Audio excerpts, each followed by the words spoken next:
right, good morning, guys. Morning. I'm excited to be here with Joel. Day before yesterday, a lot of stuff I spoke about, I wouldn't be able to have gone through such an adventure and learned all those things if I didn't have somebody to learn it with. So all those two previous businesses I've worked with Joel on, and also the few that I didn't talk about, which didn't succeed in the same way. So what I'm going to do is that I'm going to give you a little bit of a background of Joel and myself, and then later open up the space of what we're going to be talking about today. So this is a blog post I made in April 4th, 2008, where we were launching our first business. I'm going to read it out to you guys. It's almost 5 a.m. now. We've been working since 3 p.m. See Joel pounding away on the bed. Pounding away on his laptop, I mean. Then there's me, doing what young men do in the wee hours of the morning on a computer. Right? Launching new businesses. Okay, we're referring to youthsays.com, which is like an older business.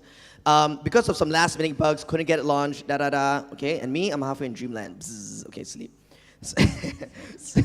So clearly my juvenile sense of humor has not changed. I have not grown up at all. From here, we went on to, can you show the next picture? We went on to hug a stuffed tiger. After that, we launched, as Steph had mentioned, we launched a business called Says.com, which we sold to a larger media group, and also Group Small, which was later sold to Groupon. Then today, Joel takes care of Groupon Asia Pacific. No, Groupon Asia, right? The whole, I don't even know anymore. the whole Groupon Asia is a $700 million business overseeing 2,500 employees, was it? Yeah, 2,500 employees. So it's kind of a tough job, and that's what kind of he's busy on now. And for myself, I've went on after those two businesses to start investing in other businesses, using 500 startups as a vehicle. So, and I mentioned that to you yesterday. But at the same time, both Joel and myself were working on a third company at the same time, which is that the public listed company which bought Says.com, we're going to be merging with a lot of other media companies to create a very large digital media conglomerate. So, and that's called Rev. So that's the third thing we're working on. So throughout this journey, we've been through different things, different experiences as business partners. And what we'll be talking about here today is something I told Vishen that I don't think gets talked about enough. He had wanted to invite me and Joel to speak, and we were discussing topics. I told Vishen, a lot of conferences, media, they talk about the hero's journey. They talk about Steve Jobs, oh my God, genius, changed the world. They talk about Google, such an amazing, huge company, Sergey Brin and Larry Page. But I do not talk so much about the working relationship between Steve Jobs and Steve Wozniak. How did Larry Page and Sergey Brin, how did they work together to build that business? And we know they built it, but what went on in between? So I have never talked about that with Joel before. So you can say it was unconscious competence or sort of unconscious incompetence at the same time, working along the way. And I think today what we're going to do is an early morning session is to throw the questions back at you guys and get some questions from you guys on the thoughts, business partnerships, what questions you guys have, what struggles you guys have, and then we're going to get a discussion around this. So anybody right now is looking for a business partner? So who's already got a business partner, a co-founder? It's a good amount of you guys. So I think a lot of what we're going to be talking about today is familiar space.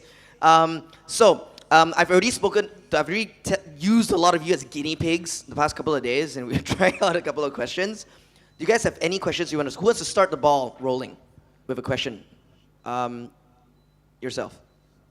Okay, so from your perspective, when looking for a partner, what is the primary first thing that you consider? Is it the way you relate, or is it something to do with business? What is the key that you look out for in a partner for something that you want to run long term? Okay, great. Next question. We're going to get a bunch of questions, and we're going to see the space. We're going to feel this out. And then leading off his question, once you found a partner, do you immediately start off with a practice? Like, okay, so this is what we're going to do every day. We're going to start off with this. We're going to do our meditation together. Then we're going to do this. We're going to do yoga. Then we do business. Or do you just sort of jump in and then see how it goes? Because sometimes things work. Sometimes things don't work. So do you have a practice, like a set rules of the game maybe, before you start? At what point do you put an agreement in place? And how detailed do you get about that agreement, like in writing? You know, you're making stuff up as you go. So how do you do that? How do you set the ground rules for each other? And what happens, you know, if something changes along the way and your vision isn't the same, and et cetera? I'm looking at Joe, I'm like, wow, these are sophisticated questions, man. Roger Hamilton.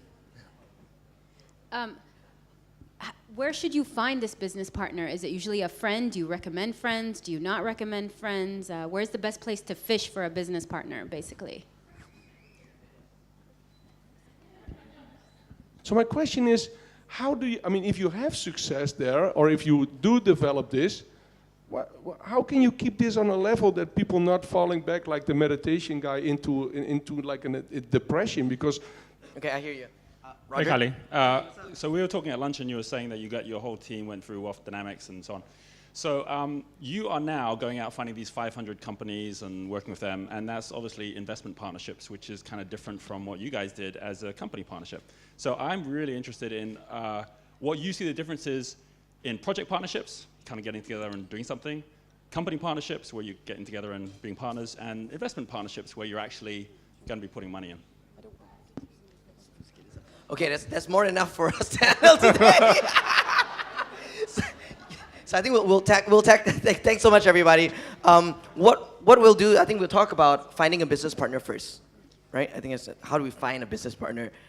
Yeah, yeah. Yeah, so perhaps, I'll just start with, story a little bit about myself. So before I met Kylie, I was at an interesting phase in life. So I was in this entrepreneurship show, very similar to like The Apprentice, by Donald Trump.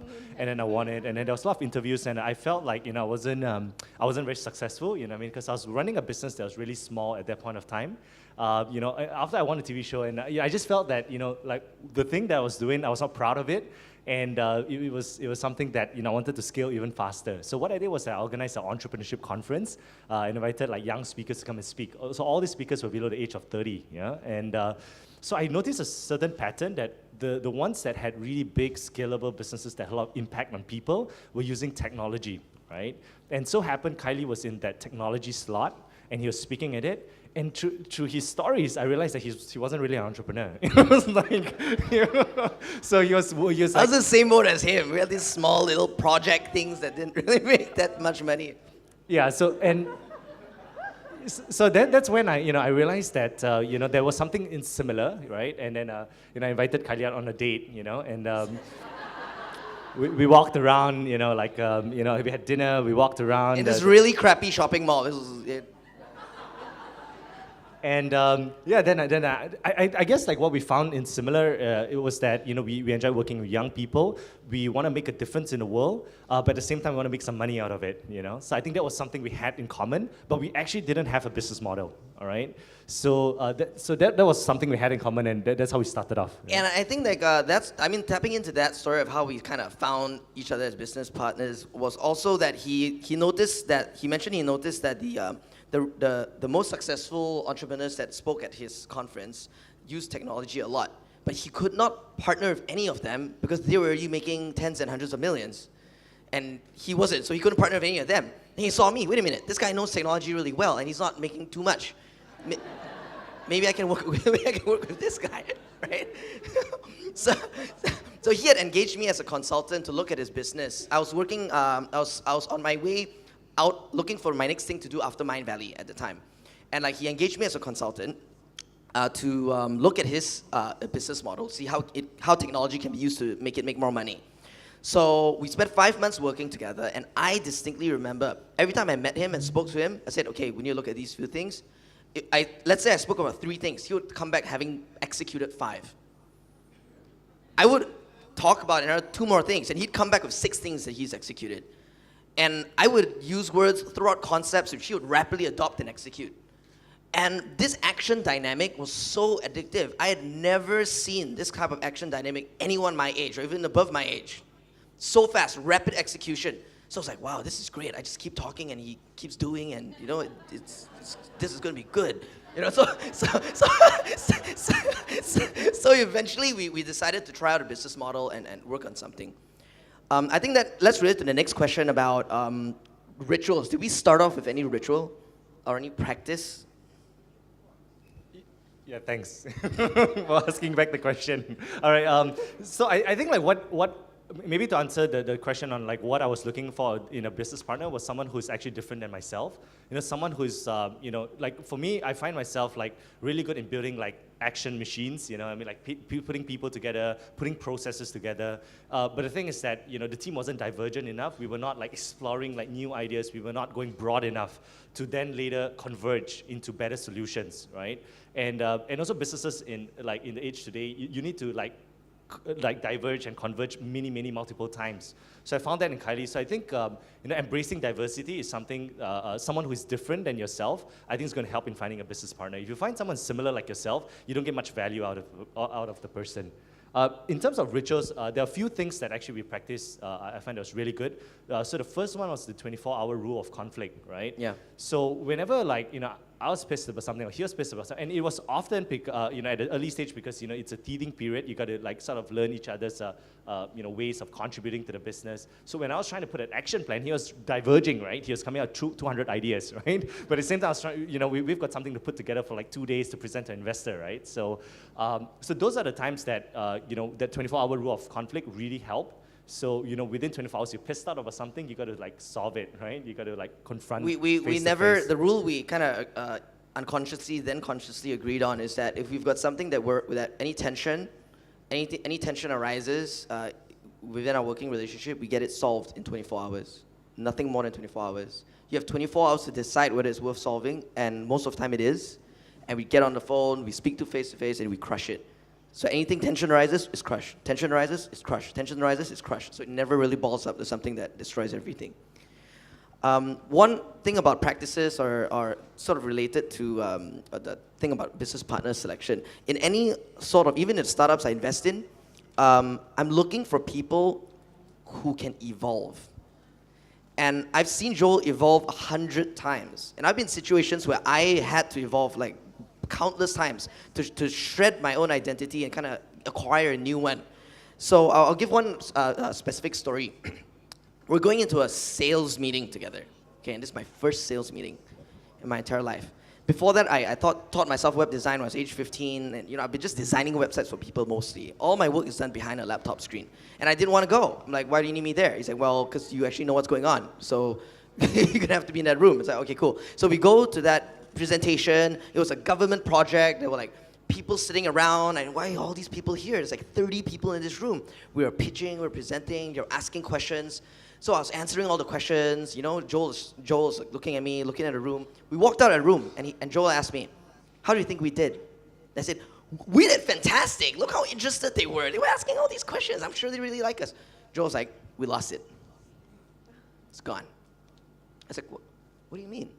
So we drove back in the car, and he unraveled what was actually going on. Why did that person ask this question? Why are they asking questions in this direction? Who's got something to gain, something to lose in the meeting? That stuff like that. It says when you go out and sell, when you go to present, it's not just about you saying, it's about you listening. And you got to listen in to actually what the hell's going on. And I was crushed.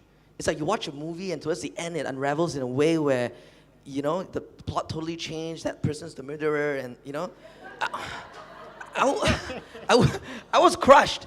I actually broke down in tears. I'm like, I'm not going to do this anymore. I don't want to sell. I never want to go to a sales meeting again, ever. So he was quiet. I said, dude, don't break down. Are you crying? Wait, stop. Why? Stop crying, dude. What? Shit. That's one thing I didn't sign up for, Yeah, exactly. He's like, I didn't sign up for this shit. Who is this guy? So he's driving back. He doesn't know what to do. He doesn't want to connect with his emotions. He's just, so I just put a wall over there. I'm like, I don't want to do this sales thing anymore. I fucked up big time. So then we go for lunch, and he says, Kylie, if you don't want to do it anymore, you don't have to do any sales. Just, don't have to do it. I'm not gonna make you go do sales anymore. But if you want to do it, we're gonna learn together. And then I ate my chicken rice. and ate my chicken rice and said, you know what, let's do it. So I shred my geek identity, and I Googled how to be a good salesperson. A lot of it, I found that a lot had to do with sharing what you believe in. I internalized that. I reinvented myself. And the same thing with Joel. So many times, so many things. You know, he used to use like Microsoft Outlook as his email. Like, so, okay, no hate in on anyone who uses Microsoft Outlook. But like everyone was using Gmail at the time. Everyone my age was using Gmail at the time, and you're using Microsoft Outlook. So he kind of learned technology along the way. But basically, I tell you that story is because I think it's really important to choose business partners who can adapt and evolve. People are too chained up to their own identity. Oh no, I'm a tech guy. Oh no, I'm this. This is not what I do. This is not my job. You know, they don't have that agility to evolve with the business. As the business grows, sometimes there are new needs you got to fill, and if you can't fill those needs, you're not going to be that effective of a business partner. So I think the quality of finding someone who can evolve very quickly is a good one. What about other questions? Rituals. Oh, when you put on an agreement. When do we? For 2 years, I don't think I had an agreement. Only when we needed to raise money from a VC, right? Yeah, I think we are probably bad examples in this. Yeah, don't. Yeah, don't. Yeah, we decided to just split everything half. You know what I mean? And so it was interesting because at one point of time when Groupon wanted to acquire a company, and only one of the companies was relevant. We had to sort of like split up the leadership of the business because one person had to run Groupon and the other person had to run the other set of companies, so we decided to just split it half. Even though like Kylie's not working on Groupon, I'm not working on what he's doing, but because we started off as like good friends, we didn't want to like that agreement or anything to change, us supporting each other, so we just split it half. And it worked out really well because like we are common shareholders in both businesses and all the businesses we do, so we're always happy to help each other out, in anything that we need, so that worked out for us. I don't necessarily think that's the best way for anybody else. So next question. What was it? Agreement. Where should you find this business? Where? At conferences? I don't know. I think you can find him all sorts of places. I think what arose from our discussion yesterday about finding business partners is sometimes you just meet someone you really like and you want to start a business together, right? So it's not so much I've got a business model and idea. Okay, let me look for a business partner. Sometimes you meet somebody and say, you know what? Whatever it is, we're gonna have to do something together because something just feels right. So I think both instances happens, like it happens both ways, and both ways create a dynamic which is quite different. Because when you want to work with somebody because you just really want to work with that person, you guys could pick a business model which doesn't play to your strengths, or maybe which forces you to evolve very quickly to have those strengths. And that's a whole other conversation, as opposed to if you already have a business idea. We're talking about the heist day for yesterday, you know what the mission is, you know who is needed. That makes finding a business partner much easier. Let's say you want to launch a suite of iOS apps to kill Angry Birds and Candy Crush. You're going to need some game developers. You probably want a CTO who's good at hiring and managing game developers. And if you're not a tech guy, you know who you need. So that makes it easier when you know what business you need to do and what skills are required in the core DNA of the founders. Yeah, another framework I find that could be useful for you if you are looking for a co-founder is a why, what, how framework. So I think it's important to have like a shared goal on why you are actually working together on a business. So whether is it like like for us, we were just like a bunch of 20-year-olds who want to change the world, make a little bit of money, and work with young people and get the best out of them. So that was like why we came together, and that's why our business evolved so many times. We had like multiple business models. And we're so ambiguous, we're so vague. And we couldn't raise money, right, in the first 2 years because we didn't have a business model. We were just passionate about working young people and just building investors stuff. Looked at our stuff and like, well, what are you guys doing? It doesn't make any sense. So yeah, so I think but we had sort of like a clear why we were working together, and then like what we were working on was then all these random business models that eventually we were fortunate that some of the investors saw some potential in it and then invested in it, and the how is where I personally recommend someone that is totally like different from yourself. Because that's when you get a real diversity of like, different ideas and different ways of doing things, right? So you have commonalities on top, but you have the, the differentiations and the differences at the bottom, right? So that gives you a good, like, sort of holistic way of, leveraging from each other. And I think, Roger Hamilton, you've got the wealth dynamics and the wealth spectrum's got really good models understanding different types of people that's required for a journey. You're speaking later today, right? So maybe you guys can also ask Roger about that as well, because he's got a more sophisticated framework about it.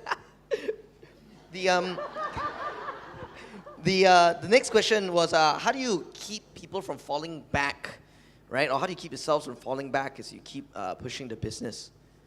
That's interesting. Is there anything to... Yeah, so I guess like, in just the way that so my personal experience sort of apart from Kylie was, just building Groupon. So when they first acquired the company, we were 8 people, and then by a year we had like 200 people, and then, it gave me extended roles to now manage the Asia Pacific region. So I think it was like my first journey from like a startup entrepreneur to managing something that's like of bigger scale. So how do you keep like 2,500 people across the region from not falling back? I think the first thing is, is transparency and accountability. I think to me, like if you put everything else aside, like transparency and accountability is like the number one thing that you need to establish. And that's transparency about what the goals are, or what the metrics, yeah, what the goals key metrics are. Like where, like and just really, I find like measuring stuff is like really important. So for example, if a person in the organization knows what his goals are and how he's measured on, and whether he or she knows whether he's failing or not in the shortest time frame possible, whether is it a daily report, weekly report, or a monthly dashboard that they can see their progress or they're not progressing, then it helps them to understand like their personal game and how they can help the company to succeed. Then I think accountability is when you have transparency, that's when you breed accountability. If not, it's very difficult for someone to sort of step up into the role. Without like clear metrics and a clear kind of external measurement, a lot of it becomes very personal very quickly. I think that's what kind of he's trying to say as well. So the same thing with resolving conflicts. I think yesterday we talked about how do you resolve conflicts between business partners. For us, and also similar to what we're saying about keeping people falling back, is that when you got something external to focus on, it's not personal. It's not about egos or who's got the right idea or wrong idea. It's that who's got the best idea to actually solve that thing, the why. So for both of us, like I've never been in a situation at all where I felt that there was a personal attack or there's some kind of ego being pushed around. Never, not for a second. Every time we were discussing or debating something, it's usually because like we're trying to find alignment of what's that common thing that we want to achieve. So that constant 24-hour rule, realignment kept us on like a train tracks, like Ruby on Rails. We're just speeding through super fast.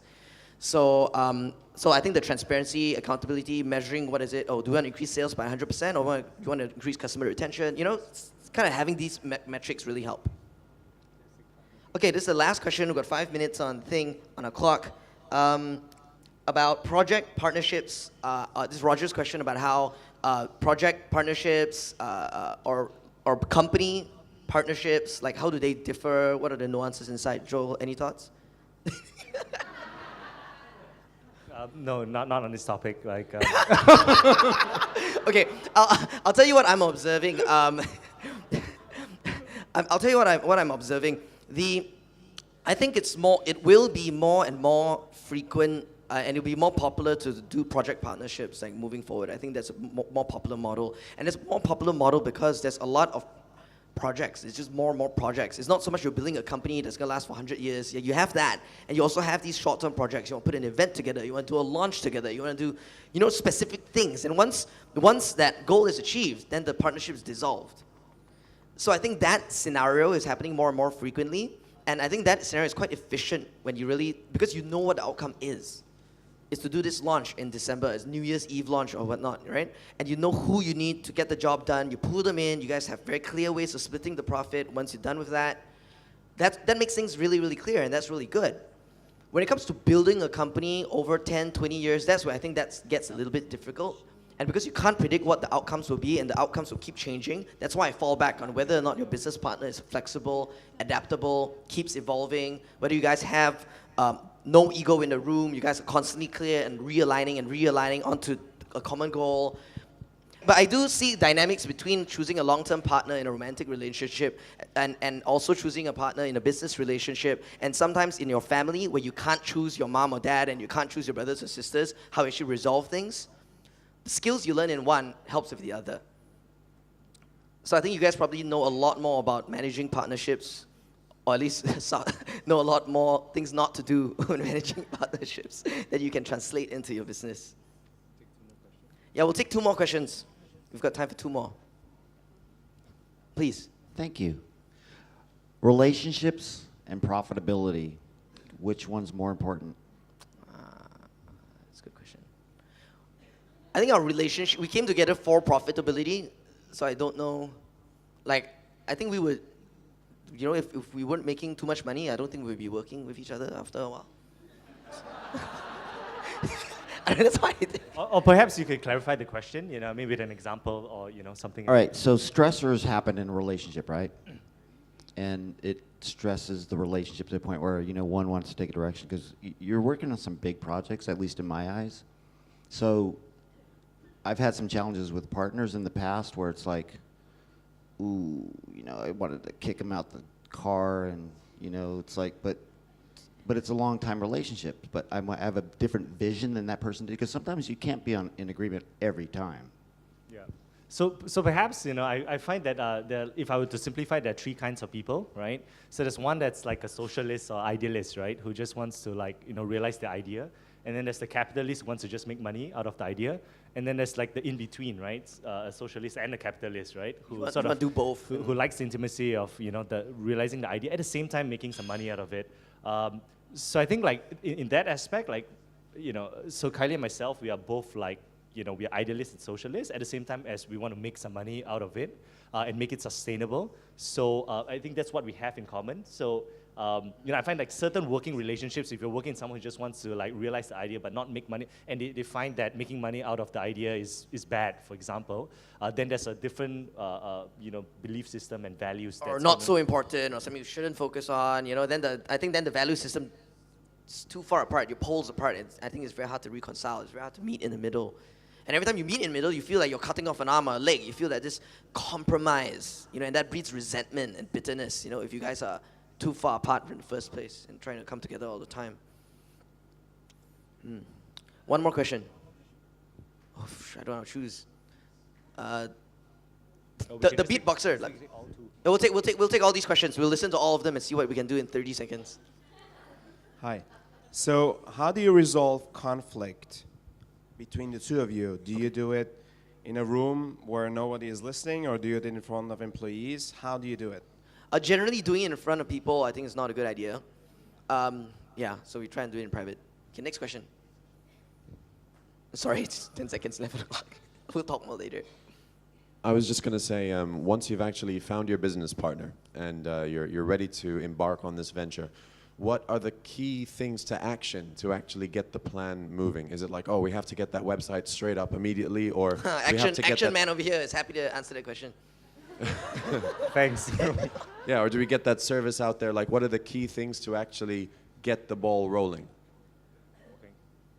Okay. So I think, like, you know, in the business space that we are in today, you know, like, you need to diverge and converge continuously. So I think, like, there's, you know, like, every week what we do is that we talk about broader stuff and try to explore, like, what are things that we have not tried yet and so on, right? But eventually it all needs to converge into, like, action plans. But at the same time, you know, we don't want to, like, keep continuing on the same action plan, because out of 10 things that we do, maybe only 3 is working. Usually that's the case, or 2 is working.